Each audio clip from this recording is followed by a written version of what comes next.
Whew, okay, all done uploading for today, and now I can just sit back, relax, and dang it, come on! Okay, alright, I'm sorry.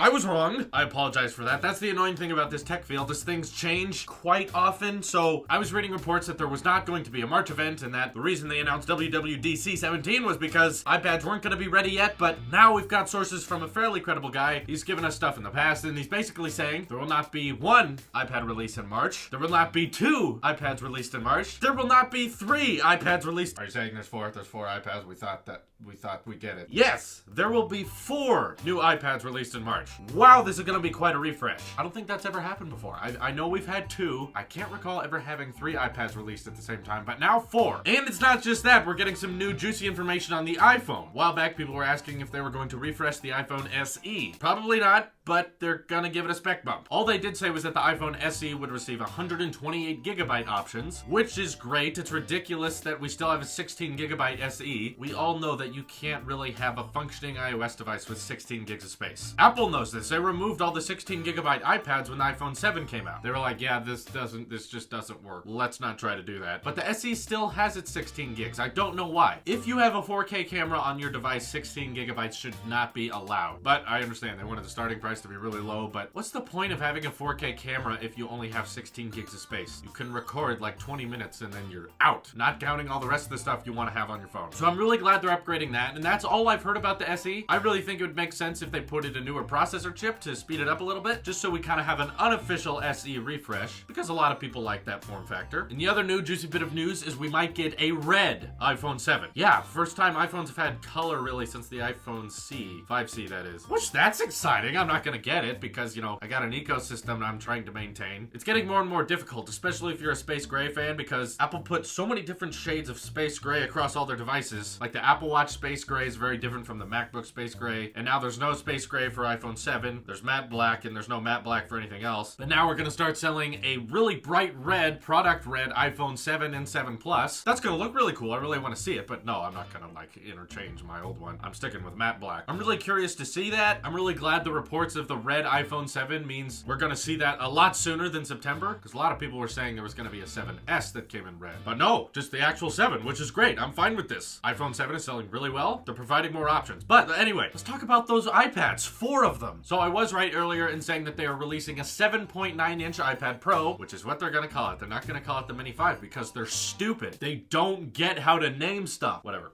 I'll accept it. Hopefully this means it has the updated processors, a better camera on the back like the iPad Pro 9.7-inch, as in 4K support, and hopefully not a bulge, but if it has a bulge, you know, we gotta accept that. Apple Pencil support and likely a True Tone display. They introduced True Tone on the 9.7-inch iPad Pro, but they didn't put it on the 12.9. They kind of forgot they made that thing, and people like it. I've heard good things about it, but like no one's begging for it, and they didn't put it on the iPhone 7, so I don't know why they made that, because they didn't really implement it on anything else. They needed another reason for you to get excited about the iPad Pro. That's what they came up with. They're like, hey, color correction, whoa! That kind of made me go, yeah, good for you. So of course, True Tone, 4 speakers, and apparently quad microphones. I don't know why you want to have 4 microphones. Maybe so that you can say that phrase you all do when you want to activate Siri, or you know, when you want to say that. Maybe the quad microphones will help with that on the new iPads. So be grateful, we're getting a 7.9-inch iPad refresh, finally. It's been a long time, actually. I haven't had one since the Mini 4, and that's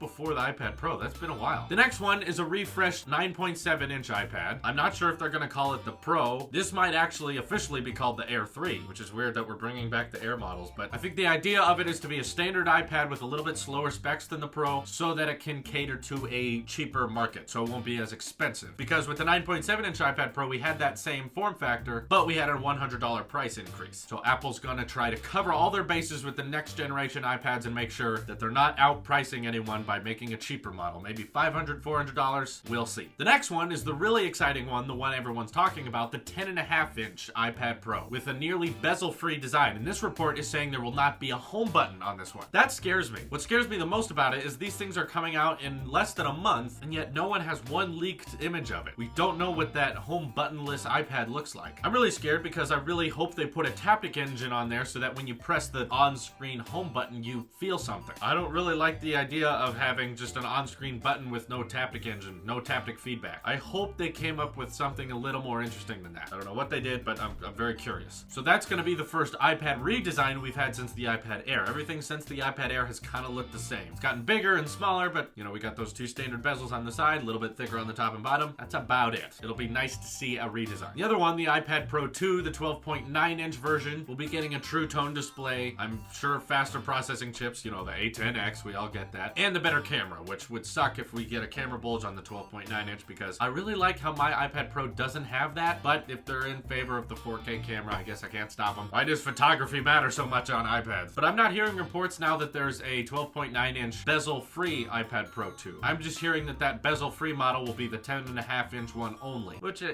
that's fine, but I'd like to see the form factor of the 12.9-inch iPad Pro shrunken down with no home button, no bezels.